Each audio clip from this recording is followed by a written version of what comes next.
తాకట్లో ఉన్న బంగారాన్ని విడిపించి ఆ రోజున మార్కెట్ ధర కట్టి మిగిలిన డబ్బును మీకు అందిస్తుంది కొమ్మూరి గోల్డ్.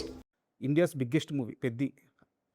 ఈ సినిమాని మైత్రి మూవీ మేకర్స్ వాళ్ళు ప్రజెంట్ చేస్తున్నారు. అదే మైత్రి మూవీ మేకర్స్ వాళ్ళు తీస్తున్న సినిమా 'శ్రీమంతుడు' సినిమాలో ఒక నాకు తెలిసి ఒక అబ్జర్వేషన్ అనుకుంటాను మీరు వచ్చింది. అప్రెంటిస్. ఒక అసిస్టెంట్‌గా ఆ స్థాయి నుంచి ఎదిగి ఈరోజు వాళ్ళు ప్రజెంట్ చేస్తున్న ఇండియాస్ బిగ్గెస్ట్ మూవీకి వన్ ఆఫ్ ది చీఫ్ టెక్నీషియన్‌గా ఈరోజు ఇక్కడ కూర్చున్నారు. So inspirational journey sir. Inspiration అంటే అండి దేనికైనా రాసి పెట్టుండాలనేది ఒక కాన్సెప్ట్ ఉంటుంది. సో అట్లా ఎక్కడో దగ్గర మనకి ఆ లక్ ఉండి ఈ జర్నీ నాకు కుదిరిందని నా feeling. Right time, right place, right opportunity అనేది మెయిన్ ఫ్యాక్టర్స్ నాకు వర్కౌట్ అయింది. నేను ప్యాషన్తోనే వచ్చాను. కాకపోతే ఆపర్చునిటీ రావడానికి టైం పడదేమో అనుకున్నాను. బట్ లక్కీగా నాకు 'శ్రీమంతుడు' అప్రెంటిస్ చేసిన వెంటనే నెక్స్ట్ సినిమానే ఆ డైరెక్టర్‌గా ఛాన్స్ రావడం. అవును. 14 రీల్స్ బ్యానర్‌లో. సో, నాని గారితో జర్నీ స్టార్ట్ అయింది. సో, అలా నాని గారు one of the best films అన్నీ నేను చేయడం జరిగింది. అది ప్లాన్డ్ ఏం కాదు, అన్‌ప్లాన్డే బట్ జరిగినాయి. సో, అలా కెరియర్ స్టార్ట్ అయింది. అయితే ఒక అసిస్టెంట్‌గా వచ్చిన వ్యక్తి ఒక్క సినిమాకే చీఫ్ టెక్నీషియన్ అవ్వడం. సో ఇది అందరికీ జరిగే అద్భుతం కాదు. బట్ మీ వెనకాల ఒక 3 డిగ్రీలు ఉన్నాయి. అద్భుతమైన ఎడ్యుకేషన్ బ్యాక్‌గ్రౌండ్ ఉంది. సో మీ కెరీర్ ఇంత ఫాస్ట్‌గా గ్రోత్ అవ్వడానికి ఎడ్యుకేషన్ ఎంత ఉపయోగపడింది? ఈ ప్రశ్న ఎందుకు అడుగుతున్నానంటే ఏ చదువు సంధ్య రాని వాళ్ళు, ఏమీ చేతగాని వాళ్ళు సినిమాల్లోకి వచ్చి బతుకుతుంటారు అని చెప్పి ఒక తప్పుడు అభిప్రాయం బయట ఉంది. వాళ్ళకి తెలియాలని క్వశ్చన్ అడుగుతున్నాను. 100% అండి. ఇప్పుడు స్కిల్ ఇది క్రియేటివ్ స్కిల్‌కి సంబంధించిన మ్యాటర్. సో, అది ఎక్కడో దగ్గర మనిషి మనిషికి మారుతుండొచ్చు. మనిషి అండర్‌స్టాండింగ్ ఉండొచ్చు. బట్ నేను చేసే జాబ్ ఏదైతే ప్రొడక్షన్ డిజైన్ ఉందో దాంట్లో వాస్ట్ నాలెడ్జ్ అన్నిటి మీద ఉండటం అనేది చాలా కరెక్ట్. Need and necessity. ఇప్పుడు నిజంగా ఇలా ఉండేదా? ఇది కరెక్టా? కాదా? ఈ గన్ను వాడచ్చా? వాడకూడదా? హిస్టరీ అవ్వచ్చు, హిస్టరీ మీద నాలెడ్జ్ అవ్వచ్చు. లేతే ఈ జాబ్‌లో ఉండే మెయిన్ సాటిస్ఫాక్షన్ ఏంటంటే ప్రతి జాబ్‌లో మహా అయితే 4 థింగ్స్ ఉంటాయి. అవి నేర్చుకుంటే సరిపోతాయి. ప్రొడక్షన్ డిజైన్‌లో ఏంటంటే ప్రతి సినిమా కథని బట్టి number of things Calcutta base అవ్వచ్చు, లేతే ఫారెన్ అవ్వచ్చు, ఇంకేవచ్చు. ఎవ్రీడే కొత్త ఛాలెంజ్ లాగా ఉంటుంది. Everyday learning process. సో, మనకున్న నాలెడ్జ్ ఆర్ ఎడ్యుకేషన్ బ్యాక్‌గ్రౌండ్ వల్ల మీకు half of the things better క్లారిటీగా వస్తాయి. కరెక్ట్. సో, దానివల్ల మనం బెటర్‌గా వర్క్ చేయగలుగుతాం.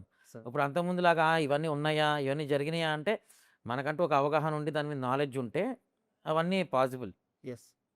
ఆ విధంగా చదువు రాని వాళ్ళు, చదువు అబ్బని వాళ్ళు ఇండస్ట్రీకి వస్తారు అనే కాన్సెప్ట్ ఎప్పుడూ రాంగే అండి. అది బయటుండి చెప్పేవాళ్ళ మాటలు. Knowledge is divine. ఓకే. అది వాడు డిగ్రీ రూపంగా సంపాదించుకున్నాడా? ఎక్స్‌పీరియన్స్‌తో సంపాదించుకున్నాడా? అనేది ఇండివిడ్యువల్ ఫ్యాక్టర్. సో, ఇండస్ట్రీలో ప్యాషన్‌తో ఉంటేనే ఇండస్ట్రీకి వస్తాం. చదువు లేకపోతే ఇండస్ట్రీకి రాం. సో, ఆ ప్యాషన్ అనే వర్డ్ జనాలు అర్థం చేసుకుంటే బావుంటది. అంటే మీరు లైవ్ ఎగ్జాంపుల్స్ అందుకని యాహ్! మిమ్మల్ని చూపించి యాహ్! నేను ఆ ప్రశ్న అడగాలనుకున్నాను. అండ్ పెద్ద విషయానికి వస్తే బుచ్చిబాబు గారు ఏ ఏ రోజున ఏ టైంలో మీకు అసలు ఈ పెద్ది కథ చెప్పారు? సో ఆయన చెప్పంగానే మీ మొదటి ఫీలింగ్ ఏంటి? ఆల్మోస్ట్ 3 ఇయర్స్ పైన అయిందండి. నేను ఫస్ట్ టైం కథ విని. అప్పుడు ఆల్రెడీ 'గేమ్ చేంజర్' షూట్ జరుగుతుంది. ఆ టైంలో ఈరోజు నరేషన్ ఉంది. ఒకసారి దసపల్లాలో కూర్చుందాము అనే డిస్కషన్‌లో దసపల్లాకి వెళ్ళడం జరిగింది. ఆల్మోస్ట్ మధ్యాహ్నం టైంలో ఆ టైంలో వెళ్ళాము. ఆల్మోస్ట్ 3½ అవర్స్ పైన నరేషన్ ఇవ్వడం జరిగింది.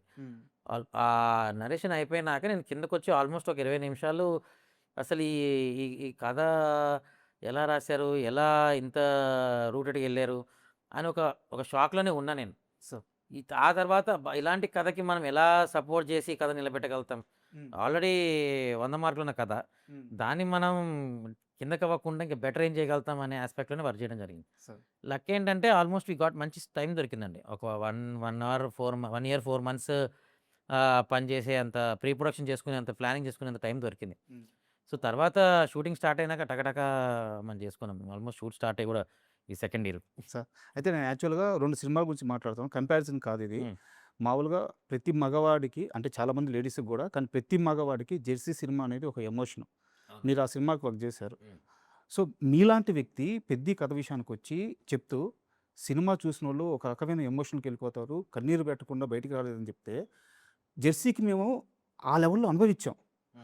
ఆ సినిమాకి పనిచేసిన వ్యక్తి మళ్ళీ అదే స్టేట్మెంట్ ఇచ్చారంటే ఎంత కాన్ఫిడెంట్ ఉండాలి? ఎంత ఎమోషన్ సినిమాలో ఉండాలి?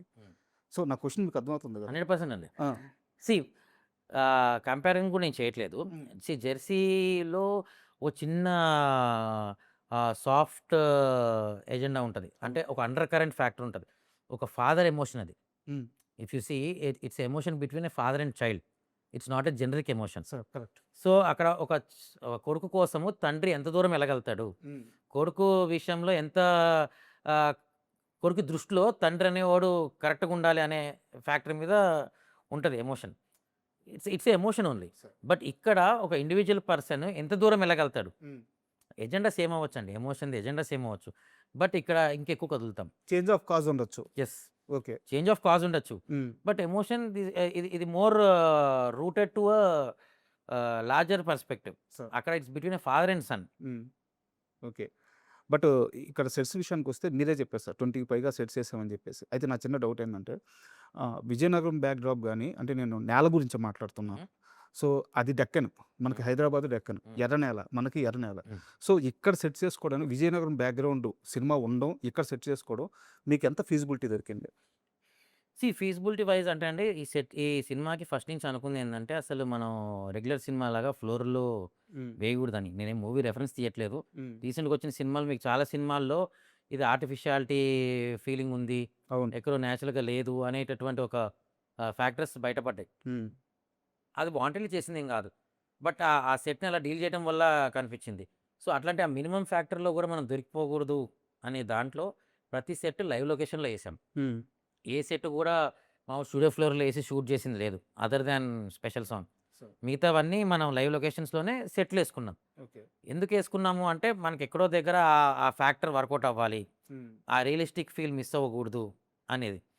అండ్ ఓవరాల్ కథ వైజ్ మనకి 70స్, 80స్ టైమ్‌లైన్ ఉంది. విజయనగరం టైమ్‌లైన్ ఉంది కాబట్టి. సో, ఎతుక్కోవటమే మేము ఏ ప్లేస్‌లో అయితే సెటిలేసామో అంటే అక్కడ ఆల్రెడీ చెట్లు ఇవన్నీ నేచురల్‌గా ఉన్న లొకేషన్ తీసుకొని, ఆ ఉన్న చెట్లని యూజ్ చేసుకుంటూ మనం స్ట్రీట్స్ అవన్నీ ఎలా యేసుకుంటాం, అక్కడ సెట్లు ఎలా ఇన్కార్పొరేట్ చేయగలుగుతాం అనే ఫ్యాక్టర్‌లో వర్క్ చేసాం. Sir so, it's a visual experience. Correct. ఇప్పుడు మనకి ఆ చుట్టుపక్కల అరకు వెళ్ళి దారులుంటాయి. ఇయన్నీ టెర్రైన్‌లుంటాయి. సో, అలాంటి ఏరియా ఎట్లా ఉండొచ్చు అనే దాని మీద ఒక చుట్టూ షుగర్ కేన్ ఫీల్డ్స్ ఉంటే ఆ ఏరియా ఎలా ఉంటది? మీకు ఆ షుగర్ కేన్ ఫీల్డ్స్ అన్ని క్రికెట్ స్టేడియం షాట్‌లో చూసినప్పుడు మీకు కనిపిస్తాయి. సో, ఈ ఈ మిగతా విజయనగరం అనేది ఇది ఒక స్ట్రీట్ టౌన్ లాగా ఉంటది సార్ సెంటర్‌లో. సో, అక్కడ పొలాల మధ్యలో ఉండదు గానీ చెట్ల మధ్యలో ఉంటది.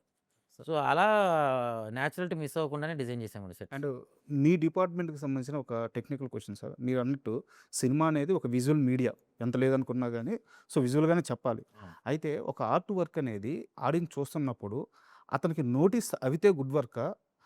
అసలు ఆర్ట్ వర్క్ లేకుండా ఉన్నట్టుందని నోటీస్ అవ్వకపోతే అది గుడ్ వర్కా? ఆర్ట్ వర్క్ ఆడియన్స్‌కి ఎలా రిజిస్టర్ అయితే గుడ్ వర్క్?